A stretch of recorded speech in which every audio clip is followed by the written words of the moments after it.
C'était prévu, l'Arabie Saoudite l'avait annoncé, elle va donner 1 milliard de dollars au gouvernement yéménite internationalement reconnu. Le royaume va déposer l'argent à la banque centrale du gouvernement. L'objectif est d'apporter un soutien aux autorités yéménites qui vont déjà bénéficier d'une aide du FMI, d'un montant de 300 millions de dollars.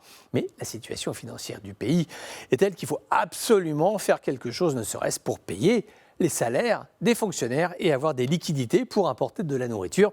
Avant le début de la guerre, le Yémen importait environ 90% de son blé et la totalité de son riz.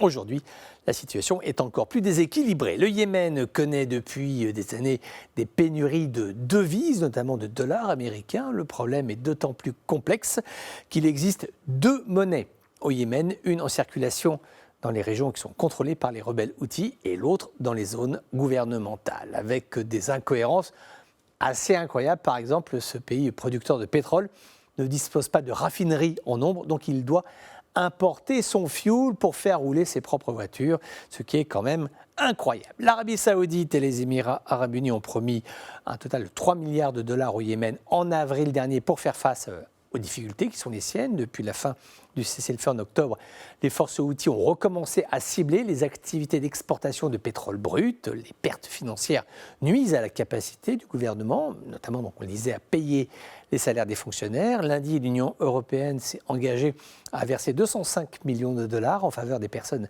les plus vulnérables. Les 2 tiers de la population, soit 21 millions de personnes, ont besoin d'aide humanitaire et de protection. Et dans le même temps, le nombre de victimes des mines terrestres et des restes d'explosifs de guerre, y compris des munitions non explosées, eh bien, ça a augmenté de 160%.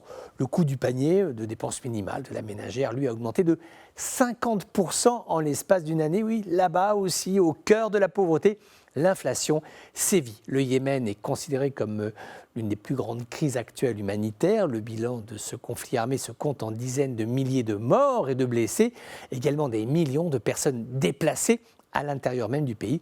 Des négociations presque informelles ont repris entre les belligérants, mais pour l'instant, rien ne nous permet de dire si l'espoir d'un accord de paix peut être raisonnablement envisagé. En attendant, la guerre continue et la pauvreté, elle, avance.